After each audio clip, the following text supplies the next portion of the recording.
Good morning बच्चों। आज हम पढ़ेंगे मित्रता का शेष भाग। उससे पहले कुछ आप लोगों को बता दें कि कोरोना के महामारी से बचने के लिए 2 गज की दूरी, मास्क पहनना है जरूरी और समय समय पर साबुन से हाथ धोते रहें। भीड़ भाड़ इलाके में जाने से बचें। और उसके बाद केवल एक बच्चे ने जो हमने क्वेश्चन दिए थे वो विकल्पी का, उसको कॉपी में लिख के पोस्ट किया है। और बाकी का जो हमने कल 5 खंड बताए थे, 6वां खंड, 7वां खंड और 8वां खंड आज हम बताएंगे। और इसको ध्यान से सुनेंगे। सुनने के बाद पूरा व्याख्या कॉपी में नोट करके और ग्रुप में पोस्ट करेंगे।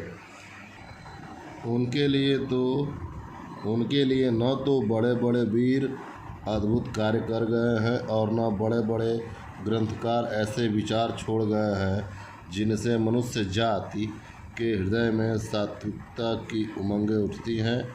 उनके लिए फूल पत्तियों में कोई सौंदर्य नहीं, झरनों के कलकल में मधुर संगीत नहीं, अनंत सागर तरंगों पर गंभीर रहस्यों का आभास नहीं। उनके भाग्य में सच्चे प्रयत्न और पुरुषार्थ का आनंद नहीं। उनके भाग्य में सच्ची प्रीति का सुख और कोमल हृदय की शांति नहीं। जिनकी आत्मा अपने इंद्रिय विषयों में ही लिप्त है, जिनका हृदय निशाचरों और कुत्सित विचारों से कलुषित है, ऐसे नाशोन्मुख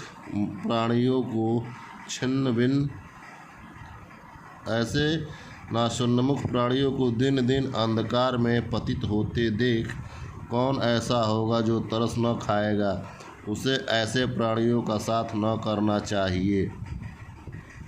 ये आपका पैराग्राफ हो गया। पैराग्राफ में जो अंडरलाइन किया गया है उसकी व्याख्या करेंगे। इसमें देखिए प्रश्न दिया है, उपयुक्त गद्यांश का संदर्भ लिखिए। इसका तात्पर्य यह होता है कि पाठ का नाम और किताब का नाम और लेखक का नाम लिखना रहता है, वही संदर्भ कहलाता है। जैसे पहले की बात हमने बताया था वैसे ही लिख सकते हैं, या पूर्ववत लिख सकते हैं, या चाहे तो दोबारा लिख सकते हैं। तो इसको लिखने का एक तरीका ये भी है। प्रस्तुत अवतरण हमारी पाठ्य पुस्तक, इसका हम बता रहे हैं उपयुक्त गद्यांश का संदर्भ। प्रस्तुत अवतरण हमारी पाठ्य पुस्तक में संकलित मित्रता नामक पाठ से लिया गया है। इसके लेखक आचार्य रामचंद्र शुक्ल जी हैं। ये आपका पहले का संदर्भ हो गया। अब गद्यांश के रेखांकित अंश की व्याख्या करना है। इसकी व्याख्या हम बता रहे हैं, सुन लीजिए। सुनने के पश्चात हम जो बता रहे हैं वो लिखना है तो लिख लीजिए, या अपने मन से भी लिखना चाहते हो तो लिख सकते हैं। तो इसमें प्रस्तुत पंक्ति में लेखक जीवन के एक सत्य को उभारते हुए कहता है कि ऐसे व्यक्ति को कभी मित्र नहीं बनाना चाहिए जिनकी आत्मा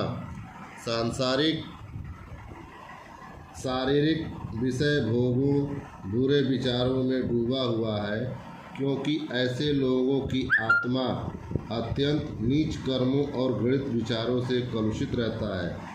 निश्चित रूप से ऐसा व्यक्ति विनाश की तरफ अग्रसित रहता है।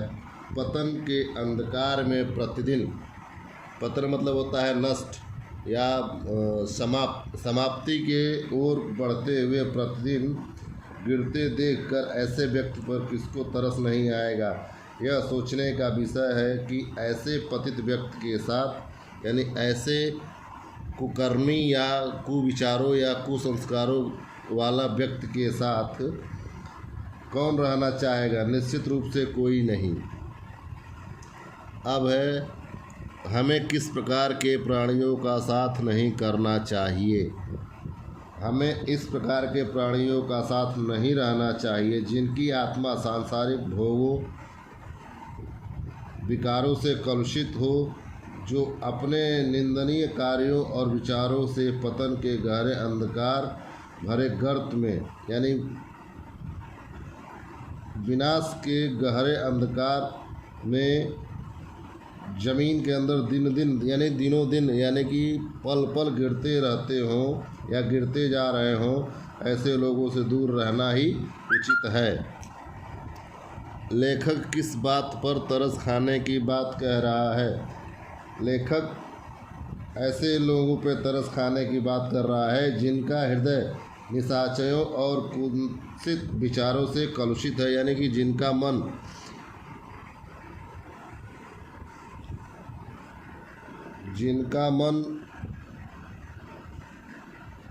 पवित्र न हो, जो कुविचारों से ग्रसित हों, ऐसे लोगों का साथ या ऐसे लोगों पे तरस खाने की बात लेखक कहता है। अगला है पैराग्राफ। कुसंग का ज्वर सबसे भयानक होता है। यह केवल नीति और सद्वृत्ति का ही नाश नहीं करता बल्कि बुद्धि का भी क्षय करता है। किसी युवा पुरुष की संगति यदि बुरी होगी तो वह उसके पैरों में बंधी चक्की के समान होगी, जो उसे दिन दिन अवनति के गड्ढे में गिराती जाएगी, और यदि अच्छी होगी तो सहारा देने वाली सुदृढ़ बाव के समान होगी, जो उसे निरंतर उन्नति की ओर उठाती जाएगी। इसमें भी हम संदर्भ पूर्वक लिख सकते हैं या फिर चाहे तो लिख सकते हैं कि प्रस्तुत अवतरण हमारी पाठ्य पुस्तक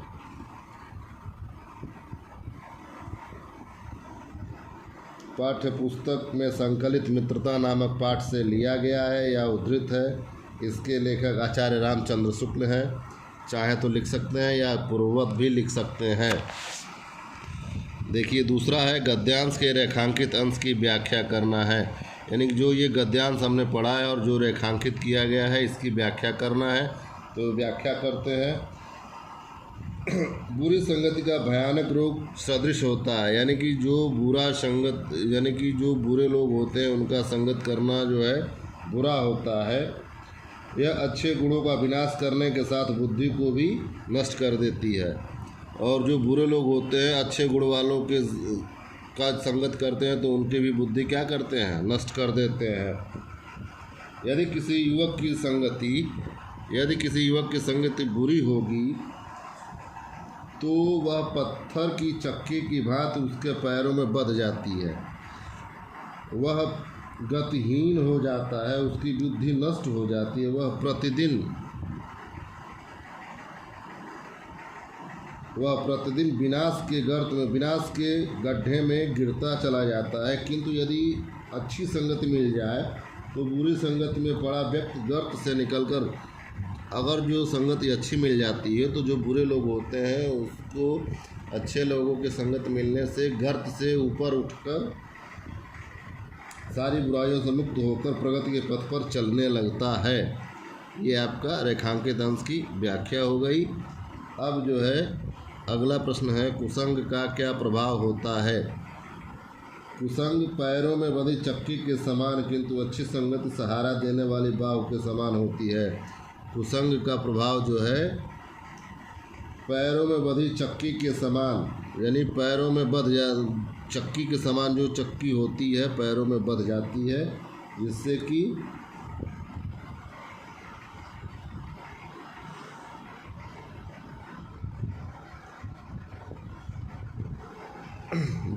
कि कुसंग का प्रभाव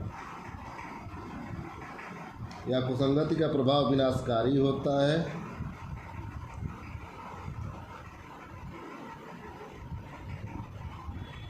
कुसंगति का प्रभाव विनाशकारी होता है। दुष्टों की संगति में पड़ा व्यक्ति अपनी बुद्धि आचरण से क्षीण होता हुआ अच्छे बुरे उचित अनुचित की समझ को खो देता है, धीरे धीरे पतन के अंधकार भरे गर्त में गिरकर नष्ट हो जाता है। ऐसे लोगों का प्रभाव अच्छा नहीं रहता है। या उसको इस तरह से भी प्रश्न पूछ सकता है, कुसंग का प्रभाव व्यक्ति के जीवन पर किस प्रकार पड़ता है, अथवा युवा पुरुष की संगति यदि बुरी होगी तो उसका क्या परिणाम होगा। यानी कि जो इस प्रश्न का हमने उत्तर बताया है वही उत्तर इसका भी हो सकता है और इसका भी हो सकता है। कुसंग और अच्छी संगति में क्या अंतर है?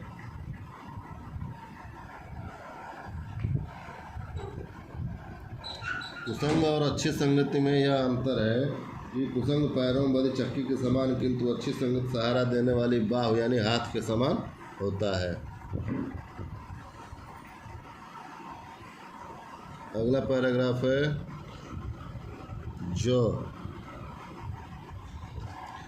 सावधान रहो, ऐसा न हो कि पहले पहल तुम इसे एक बहुत सामान्य बात समझो और सोचो कि एक बार ऐसा हुआ फिर ऐसा न होगा, अथवा बुरे चरित्र बल का ऐसा प्रभाव पड़ेगा कि ऐसी बातें बकने वाले आगे चलकर आप सुधर जाएंगे। नहीं, ऐसा नहीं होगा।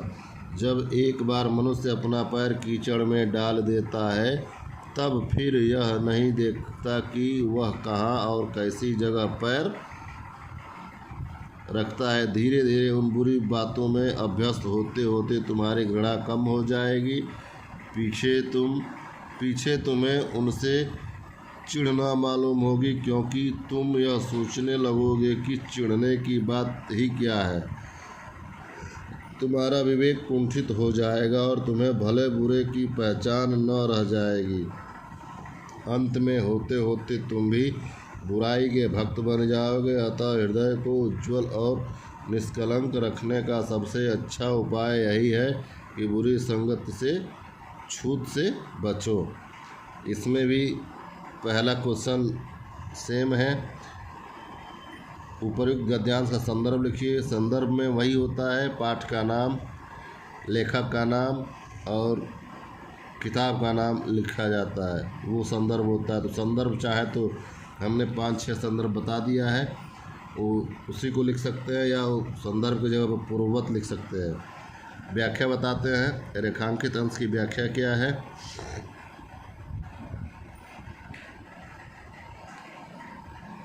आचार्य शुक्ल जी कहते हैं कि मानव मन पर बुरी बातों का प्रभाव बहुत जल्दी पड़ता है। बुरी संगत सदैव व्यक्ति की उन्नति में बाधक होती है। समाज में ऐसे लोग भी होते हैं जिनका कुछ देर का साथ भी व्यक्ति की बुद्धि को नष्ट कर देता है, क्योंकि अपनी अच्छी बातों की अपेक्षा बुरी बातों का प्रभाव बहुत जल्दी पड़ता है और अधिक देर तक रहता है। तुम्हारा विवेक कुंठित हो जाएगा। और कुछ लोग थोड़ी ही देर में ऐसी घिनौनी बातें कर डालते हैं जो सामान्य व्यक्ति के कहने या सुनने योग्य नहीं है। यह मानव मन का स्वभाव है कि बुरी बातों का प्रभाव अच्छी बातों की अपेक्षा जल्दी होता है। कभी कभी तो यह प्रभाव अस्थायी रूप से मन मस्तिष्क पर छा जाता है। जैसे मान लीजिए हम लोगों का कोई समूह है, उस समूह में 5 लोग हैं। 5 लोगों में हम किसी को बार बार चोर कहेंगे तो वो अपने आप को चोर समझने लगेगा और बुरी बातें और बुरी आदतें जो है जल्दी मस्तिष्क पे प्रभाव छोड़ देती है और अच्छी बातें मस्तिष्क पे प्रभाव नहीं छोड़ती हैं। अगला क्वेश्चन है, हृदय को उज्ज्वल रखने का क्या उपाय है।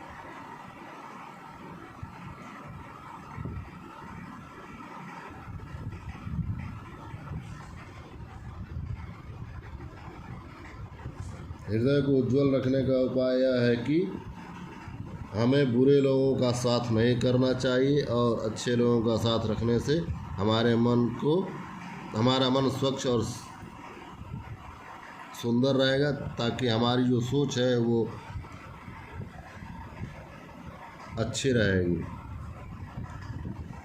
अगला है, बहुत से लोग ऐसे होते हैं जिनके घड़ी भर के साथ से बुद्धि भ्रष्ट हो जाती है, क्योंकि उतने ही बीच में ऐसी बातें कही जाती हैं जो कानों में न पड़नी चाहिए। चित्त पर ऐसे प्रभाव पड़ते हैं जिससे उनकी पवित्रता का नाश होता है।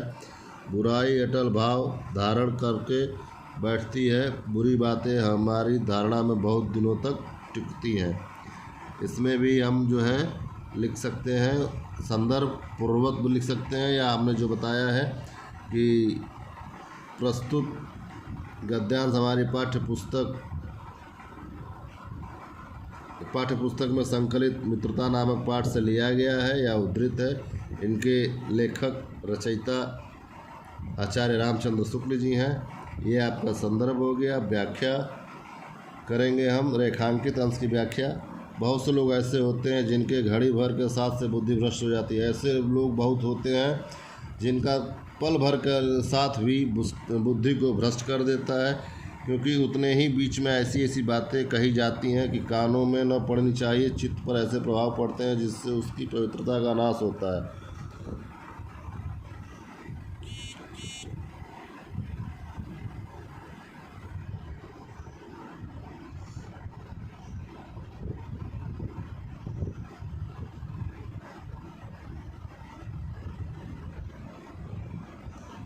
ऐसे लोगों का साथ हमें नहीं करना चाहिए। ये आपका व्याख्या पहला जो है निम्नलिखित गद्यांशों के नीचे जो प्रश्न दिए गए थे, व्याख्या पैराग्राफ दिए थे, ये पूरा हो गया। अब दूसरा है, इसको आप लोग लिखेंगे अपने नोट्स में। रामचंद्र शुक्ल का जीवन परिचय बताते हुए उनकी रचनाओं का उल्लेख कीजिए। हमने संक्षिप्त में आपको बताया था, वो संक्षिप्त को आप विस्तार से, या बुक आपके पास होगा तो बुक से देख के और लिखेंगे और लिख के ग्रुप में पोस्ट करेंगे। कल जो है ये बाकी 3, 4, 5, 6, 7 यानी जो भी प्रश्न बचते हैं कल इसको हल करा के कल ये मित्रता नामक पाठ जो है समाप्त कर दिया जाएगा। हमने पहले का आपको व्याख्या बता दिया। व्याख्या बताने के बाद आप उसको नोट्स पे लिख के और ग्रुप में पोस्ट करेंगे ताकि लगे कितने बच्चों ने हल किया, कितने बच्चों ने हल नहीं किया। कल के होमवर्क को सिर्फ एक बच्चे ने हल किया जिसका नाम राघवेंद्र है। बाकी बच्चे इसको हल करके ग्रुप में पोस्ट करें।